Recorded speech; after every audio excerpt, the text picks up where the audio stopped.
People live in a world of their own making. Frankly, that seems to be the problem. Welcome to Angry Planet.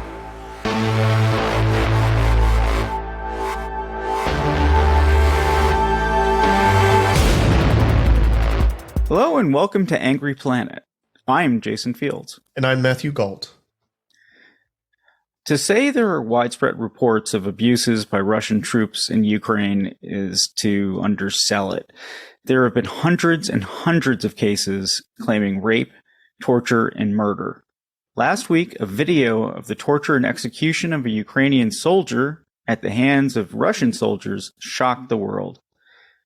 We call these things war crimes and crimes against humanity, but that's a relatively new concept. Today, we're going to talk about the Nuremberg Trials, which took some vague ideals and put them into practice. Joining us is John Barrett. He's professor of law at St. John's University, a biographer of U.S. Attorney General and Nuremberg Chief Robert H. Jackson, and an expert. All of this stuff. So, welcome to the show. Thank you so much. Glad to be here. Start off with the absolute basics, which we often do. So what were the Nuremberg Trials? Well, actually, a more basic point is, where is Nuremberg? I have found in lecturing and writing about this. Nuremberg is a city in southeastern Germany. It's about 100 kilometers north of Munich, and it is a beautiful place and has always been a beautiful place. It's a castle city. It was one of the historic summer castle homes of the Holy Roman Emperor. And so it had historical associations.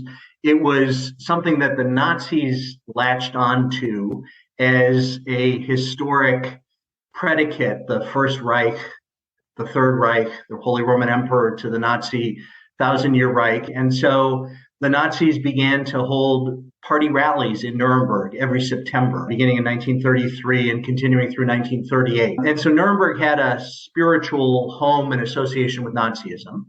And then jumping to 1945, after the war ended with Germany's unconditional surrender, the Allies possessed the land, and the land was divided into sectors, and Nuremberg, Munich, southeastern, what had been Nazi Germany, was now the U.S. sector of military occupation. And so the decision was to hold trials of the arch criminals of Nazism in that sector. And they picked Nuremberg because it had a good facility, a courthouse with a prison attached. But it also had, at a secondary level, the historic associations of this had been the Nazi spiritual home, and now it's a place to hold the Nazis accountable. So that's where Nuremberg, what Nuremberg, and a little bit of what the Nuremberg trials were. It's interesting because you call the Nazis who were tried criminals, but this was all about establishing what a criminal was in a war context, right? Yes. Yeah, the phrase criminal obviously works backward from the fact that they were held accountable, prosecuted, and convicted in Nuremberg. But the legitimacy of calling someone a criminal, at least by our American English due process standards, is that there was a pre-existing law that the person then violated. We don't make up the rules after the fact. You wore a blue shirt, and tomorrow somebody decides that it's a crime to have worn a blue shirt. It's about notice. It's about a chance to conform your conduct to the law. No ex post facto criminal law is a fundamental principle of justice. A fundamental question about Nuremberg is, did the crimes exist? Did the law exist before the Nazis engaged in the conduct? And I'm persuaded, the court was persuaded, the structure of the Nuremberg proceedings was built on the conviction that the rules pre-existed the Nazi conduct. The rules existed in moral systems, things like murder and torture and rape and pillage and etc. are deplored by every moral, religious, cultural system long predating 1933. Germany's own national law had prescriptions on all of this conduct. And at the level of sort of war waging, after World War I, a series of treaty commitments, including Germany, took countries out of the war business and said, we did this great war, we paid a horrible price. War will no longer be a legal prerogative of nations. So all of that was in place as law. And when the Nazis break those laws, they are criminals. What is clearly new, what is post facto, is the creation of a prosecutorial and judicial system to hold them accountable. There had never been an international criminal court, which is what the first Nuremberg trial was. And there had never been applying army accountability processes, which is what the 12 subsequent Nuremberg trials were. So I draw that distinction between crimes predating the Nazis and accountability processes being created after the fact. At the time, did any non-Germans push back on all of this? Was there anyone that was involved that thought, like, maybe we're overstepping here or creating an architecture we shouldn't be creating? There were debates within the process of accountability, which is the four allied nations, the US, the UK, the USSR, and France, as they are planning this and negotiating how they will do this, how they will harmonize their legal systems, and really what the rules are that the Nazis can be held accountable for violating. And on the outside, there's plenty of commentary. This is a major international headline project, which is being debated, and particularly in the United States, but I think across the various nations, there was a lot of desire for swift vengeance, and all this legalistic mumbo jumbo seemed to be slow and seemed to be unsatisfying. And ironically, a way to get the vengeance out was to say it's illegitimate. But of course, really what that's saying is just line them up and shoot them. And so to call Nuremberg illegal for being legalistic and deliberative and so forth is a little bit rich, I would say. That's the debate. And it was a very active debate in the 1945 and forward time period and continuing for a fair amount of time. I don't really think it's much of a debate today.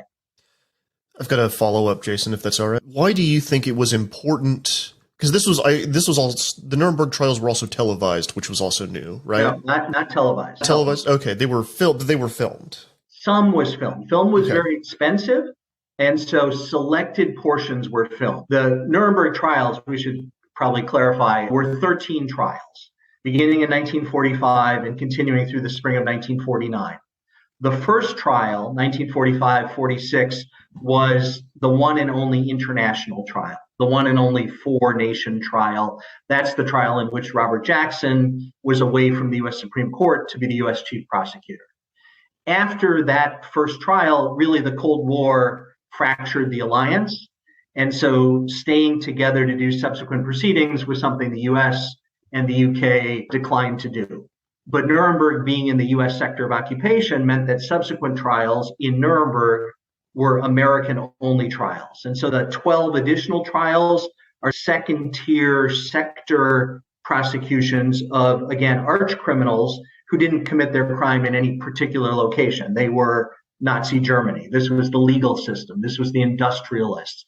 This was the command and murder teams of the Einsatzgruppen. This was the doctors doing horrible medical experiments in concentration camps. So those were the sort of 13 trials. How was evidence collected, and then how were the prosecutions actually carried out? Under what kind of court rules? Right. Yeah. So the evidence was collected by scrambling soldiers and intelligence operatives in the field as the U.S. Army moved east, and to some extent as the Russian army moved west, and they converged and defeated Germany. They are capturing people and interrogating them. They are capturing prospective defendants, arch criminals, and interrogating them. And they are capturing repositories of evidence, documents, film, recordings, and as fast as they can, scrambling to analyze this. The Office of Strategic Services, the U.S.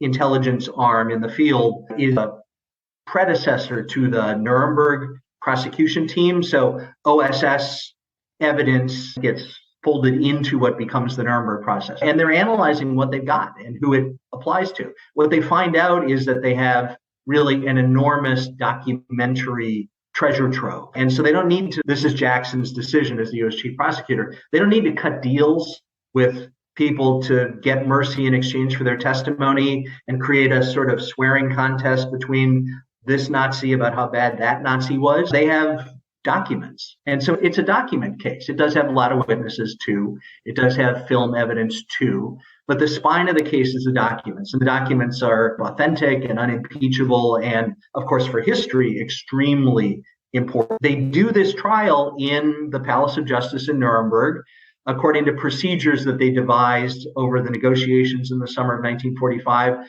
that are largely American constitutional law due process standards. It's a public trial. The prosecution is not the boss of the judiciary. The defendants have the right to counsel. The defendants have the right to liberal discovery of documents and compulsory process to call in evidence. The prosecutors have to carry a burden of proof beyond a reasonable doubt. The judicial panel, which is comprised of 4 judges, 1 from each of the 4 nations, plus an alternate from each of the 4 nations, so really it functioned as a court of 8, has to have 3 of 4 to convict. If you get 2 judges, it's an acquittal, and it's a public proceeding. It begins in November of 1945, the international trial, and continues through the summer of 1946, focused on 21 defendants. Plus, there was an organizational conspiracy part of the case. 6 Nazi organizations were also prosecuted in that case. It looked like a big American trial. It was just being conducted in 4 languages and conducted in a military occupation setting, which was filled with rubble because Nuremberg had been bombed nearly to smithereens before the end of the war, but not the courthouse.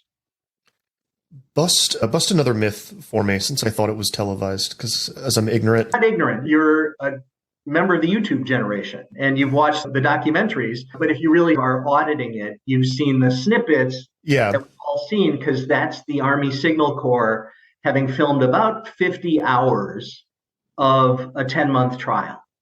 And that's just because they didn't, I think, understand how important film would be for the future. Film was new, and as I said, film was expensive. They did audio record the whole thing, and although it took many decades, the audio recordings have emerged. And on a daily basis, they transcribed the whole proceeding, and so daily copy of transcripts was provided to reporters, and that's how the world could follow this. So that's the record. But you're not a victim of a myth. You've seen film, which is real film. It's just not gavel to gavel film. We also talked about the ways that this was different from a traditional criminal trial. One of the things that I've always understood about this is that some of the defendants did not really see themselves as criminals, and during their testimony, it was less about defending themselves than it was about explaining like National Socialism and attempting to do apologia for everything that they had done. Yeah, that's fair. I'm not sure how many criminals in a domestic court accept that they're criminals either. But these people, this is Hermann Goering, who was Hitler's number 2. This is Rudolf Hess, who was for a time number 3. This is Joachim von Ribbentrop, the foreign minister. This is Julius Streicher, the propagandist and Gauleiter of Franconia for a time period. This is Hans Frank, who's the Gauleiter of the general government in the occupation of Poland and East. They were senior officials in a government that waged and eventually lost a war. And many of them just said, hey, this is just victor's justice. If the war had come out the other way, the defendants would be Eisenhower and Nimitz and Marshall and whatever. And that's a fair critique. I think the answer is, first, who else is there in the aftermath of a world war where, in effect, the world wins and the aggressors have been defeated? Of course, the victors are in a position to conduct the accountability process. There weren't a lot of neutrals floating around. There weren't Nazi Germans who had somehow survived and run a legal system and not been corrupted by Nazism. There was, you probably could have, with more time and maybe more modern ways of finding people in communication, you could have probably found this Canadian judge and that Japanese judge and a guy in Switzerland and a woman in Australia. And yeah, you could have put together something, or you could have found Germans. It was the Allies who did this. Yes, it was an Allied trial of the Germans. The way to then evaluate it as victor's justice is, did they just line them up and shoot them? Was it a show trial? Was it a rigged proceeding? Or did they conduct, in the sort of startup chaos of 1945, something that was basically fair? And it's all in public. It's all transcribed. And so we can evaluate the record and see, this is a paraphrase of something Jackson said, the Allies gave the Nazis a fair chance to defend themselves, unlike the Nazis' treatment of anybody they ever dealt with. And some people were actually acquitted, right? 3 of the 21 defendants in the big trial, the international trial, were acquitted. That means that at least 2 judges voted not guilty across the various counts. And there's a sort of historical record about each of the cases. One was Helmar Schacht, the economic minister, and he was pretty essential to the economic buildup of Nazi Germany and the violations of the demilitarization provisions of the Versailles Treaty and the sort of breakout of Nazi aggression by the end of the 1930s. But in the 1940s, during the war years, he has a falling out with Hitler. And literally at the end of the war, he is a prisoner in Dachau in the concentration camp. So for a defense attorney, that's a pretty good optical detail to work with. The Russians thought, of course, the capitalist got acquitted, and the Russian judge dissents from the acquittal of Schacht. Robert Jackson was not particularly thrilled with the acquittal of Schacht. The second acquittal was Franz von Papen, who had been chancellor, was important to bringing Hitler to power, was a diplomat, was Nazi Germany's ambassador to Turkey, but he was an old man by 1945, 1946, and I think he got a little bit of geriatric sympathy, which really explains his acquittal, plus he was peripheral as the years went forward. And the third acquittal was a propagandist named Hans Fritzsche, who had only become a defendant in the first place because he'd been captured by the Russians, and they wanted one of their detainees to be in the dock. Most of the prisoners had been captured in the West, so the British, the French, the Americans were supplying most of the prisoners who became defendants. The Russians said, we have the arch criminal Fritzsche. And the other nations basically said, remind us who Fritzsche is? And he's a radio guy and a propagandist. He was really a sort of weak stand-in for Joseph Goebbels, who was a grand propagandist at Hitler's right hand, but was dead in 1945. And Fritsch is kind of I don't want to minimize his conduct. He's a bad guy, but he's a minor league ball player brought up to fill a roster hole in a weird way. I'm sorry, I'm a baseball fan. And the other defendants, they kind of looked down the defendant's box and we're the great Nazis. Who's this schmuck? They didn't use the word schmuck. I think by the end of the trial, everybody realized Fritzsche doesn't belong here. So at the end of the trial, these 3 guys are acquitted. They literally turned to each other at the end of the verdict and asked, what do we do now? One of the massive military policemen, what do we do now? And the guy says, walk out the door. You've been acquitted. Each was subsequently handled in a German denazification national process, and they did serve some additional time, but they were acquitted. And I think one proof of the Nuremberg trials, the international trials' fairness, although it stung in the moment for the prosecutors, was the acquittal of each of these people. It shows that it wasn't rigged. It shows that this wasn't a foreordained proceeding. And ironically, the acquittals, maybe even more than the convictions, speak well of the fairness of Nuremberg. Someday, Matthew, we got to do an episode on denazification. It's just such a weird concept, but especially right now. Yeah, well, that's true. And by the way, it's an impossible concept because of the numbers. Really think of Nazi Germany as a pyramid. And of course, there's Hitler all by himself at the top of the pyramid. And the arch criminals who we're talking about at Nuremberg, across the 13 trials, less than 300 people are a layer or 2 down. And then you get into thousands and tens of thousands, and you get to 90 million German people, most of whom were in different ways enthusiastic citizens of the Reich, and many of whom became party members and so forth. Classification no process can deal with a massive number. So this isn't that show, but denazification becomes a fairly quick administrative pass-through process for lots of people, because how else can you process that number? I want to just talk briefly about the chief prosecutor. He's a unique figure, right? I'm a biographer of Robert Jackson, so I certainly think he's worth time and attention. And he is a unique figure. What can I tell you about him? What was his job before he became prosecutor? I'll compress this greatly, but he was a U.S. Supreme Court justice. He had been appointed to the court by Roosevelt in 1941. And so he was 53 years old, and he was really one of 9 justices, but among the 9, I think it's fair to say he was America's leading legal figure. He previously, and I'll just work backwards, had been Attorney General of the United States. And before that had been Solicitor General of the United States. And before that had been an Assistant Attorney General running 2 major divisions in the Department of Justice. And before that, at the beginning of the New Deal, had been a senior high-profile lawyer in the Treasury Department's Revenue Bureau, the Tax Bureau. So he's a meteor rising up through the New Deal. He's appointed by Roosevelt, confirmed by the Senate, to 5 different jobs. And if Roosevelt had lived, Roosevelt intended to make Jackson Chief Justice. But the path could have led in lots of different places. If Roosevelt had retired after 2 terms, as he considered doing, Robert Jackson was a very short-list presidential prospect. He's a farm boy from northwestern Pennsylvania, and then grew up in southwestern New York State. Never went to a day of college, very self-made, very brilliant, very eloquent, a writer, a speaker, a lawyer for 20 years, and a Democrat in New York State, which is how he gets tied into Franklin Roosevelt. And in his government work, really was the point lawyer for a series of really high profile, really high stakes assignments. He prosecutes civilly Andrew W. Mellon, who had been Treasury Secretary under Harding and Coolidge and Hoover, for tax evasion. It's America's case of the century in 1935. And Jackson basically wins a large financial judgment against Mellon. And although I'm sure there was no relationship, note the dripping sarcasm, Mr. Mellon's spontaneous donation of his art collection to the U.S. and his construction of the National Gallery of Art, beautiful building downtown Washington, which FDR always privately referred to as Bob Jackson's Museum, because it was part of Andrew W. Mellon's debt to the country as a tax cheat.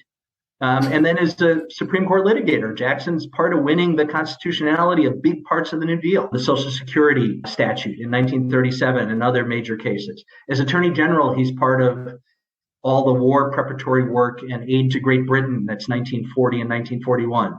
And on the Supreme Court in those first 4 years before Nuremberg, he's really independent, eloquent, powerful voice, and writes some things that are landmarks to this day. The flag salute case, West Virginia State Board of Education versus Barnett, about Jehovah's Witness school children not being compelled to salute the American flag. A concurring opinion in Skinner versus Oklahoma, which is about bodily autonomy and reproduction. A concurring opinion in Edwards versus California, which is about interstate travel. Notice how both of those things are real front burner issues right now, bodily autonomy and interstate travel. Jackson dissents in Korematsu, the Japanese-American exclusion case, dissents against President Roosevelt, his great benefactor. And in the landscape of the U.S., if you need a top lawyer for a tough job, he's going to be a person you focus on. Harry Truman inherits this job in April of 1945 and has to deliver on a big commitment that we and the other allies will militarily defeat and then together hold accountable the arch criminals. And so Truman reaches to the Supreme Court for the best lawyer the country has and says, will you do this job? And Jackson, it's April of 1945. He's pretty much done writing his opinions for the term. He's told it's pretty much a turnkey operation. We're about to capture Hitler. He and his inner circle need to be prosecuted. You will represent the U.S. That will lead the British and the Russians and the French to appoint somebody comparably excellent. The evidence is all ready to go. You have a summer recess. You might be a little late getting back to the court in October of 1945, but pretty much it's a summer job. And Jackson says, for all the right reasons, patriotism, your country asks, etc., I'll do it. And then, of course, it all turns out to be smoke and false description of the project. There is no Hitler and no Goebbels and no Himmler, and there's no assembled evidence, and there's no worked out legal plan, and there's no location. So a summer of diplomacy, working that all out, and then a whole year away from the Supreme Court, leaving it as a court of 8 while he's prosecuting in Nuremberg, is what Jackson does as the chief prosecutor. So who is Jackson now, and is there going to be a Jackson actually prosecuting Russians? Because that's what's happening now, and it's on an enormous scale. Yeah, there are, I'm sure around the world and in the United States, plenty of Jacksons now. There's literally a Justice Jackson on the U.S. Supreme Court right now, Ketanji Jackson. She's not a litigator prosecutor, and it's implausible that President Biden would ask a newly confirmed Supreme Court justice or any of the 9 to do some extrajudicial task like this. But in our legal profession, there's talent of the highest order, and I'm sure that's true across the world. The real problem as you focus on Ukraine and Russians is the absence of power in the first instance, and then the absence of institutional ability to hold the arch criminals accountable. And that begins with Putin. It might be Lavrov and others in his inner circle. At the top, Vladimir Putin is a sovereign head of state in power, in control of all the military and other supports that are part of his holding power in Russia. Nobody can put the handcuffs on him. So what 1945 had was a defeated, rubble-strewn, there for the capture Nazi Germany. Today is totally different. So 1945 is just a weird alignment where all the power is in the accountability side, and then they just have to decide how to use it. Today, we don't really have any of that power. Plus, the institutions that we do have are somewhat expert and relevant, but largely unable to address this directly. We have an international criminal court, which well over 100 states parties belong to, but Russia's not one of them, nor is Ukraine, nor is the United States. So, the ICC doesn't obviously have any jurisdiction to prosecute, plus its ability to prosecute the core crime, aggression, the February 24 invasion, is not a developed part of its powers. So evidence gathering, situation investigative work, it and affiliated NGOs can do. There are almost too many NGOs gathering evidence right now. But the ability to be the institution of accountability is not squarely in the ICC. An ad hoc process could be created, but that would be a creation of the United Nations. And it would be either through the Security Council, where Russia has a veto, or it would be through a General Assembly process, which has never happened and would require some very complex diplomatic work. And in the end, that would still circle back to the first problem, which is it's an ongoing war and it's a head of state who's perpetrating the supreme crimes, the top crimes. And your ability to get to people below that, I think, proceeds through the top rather than in through the side. So I think the evidence is horrific. As you said at the top, there's new film and reporting every day. There's a story in the New Yorker this week by Masha Gessen about I read it. Horrific. Yeah. And it's possible that some Russian commander, perpetrator could somehow be captured and then could be transported out of the war theater to some accountability theater process, and some institution could have jurisdiction. But there are a lot of what ifs and developments between now and then. I don't mean to be unduly pessimistic, but it feels like this war, which is a major, horrific war, and all the crimes that emanate from war is part of this situation, is parallel to where the Allies were in, let's say, summer of 41 or fall of 42 in the war, and frankly, not on the brink of winning the war, and then being able to contemplate what to do with the perpetrators once they're defeated and captured. And of course, the last thing I'll add in is 1945, Nazi Germany did not have nuclear weapons, or did not have nuclear weapons on the perpetrator side. The U.S. had its, Los Alamos project and the bombs we dropped on Japan. That was it. And that adds a huge new deterrent and horror to any calculation about how justice can come into this situation. Matthew, do you have anything else? No, I think that's the kind of dire note that we like to strike at the end of the show. Yeah, this is to cheer up the small children, right? This is kind of what we do. Is we usually talk ourselves into depression by the end of an episode. Oh. So let me try and double back on myself a little bit. I don't know exactly why you guys call this Angry Planet, but there's a lot here to be angry about in this show and on this planet. But I think there's always some basis to be optimistic, and we can find some of that in history. And Nuremberg is an inconceivable project and an inconceivable achievement until it's done, until they embark on it and then they thrash through the day-to-day chaos of getting to tomorrow and eventually push out these trials and hold these individuals accountable and build this historical record. In the summer of 41, as the Nazis are rolling towards Moscow, it's not clear who's going to win this war. And history turned out for the good, for the better. So I'm not a total pessimist. I do think there are lots of talented and good and principled people on the right side of these issues and working in these institutions, but these are long projects.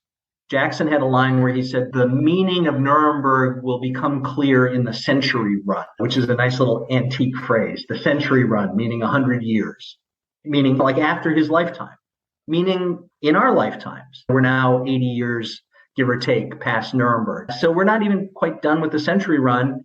And it's a sort of baton that got handed to us. It's a precedent that we have. It's a responsibility that we have. And we push forward. John Barrett, thank you so much for joining us today. Thank you both very much.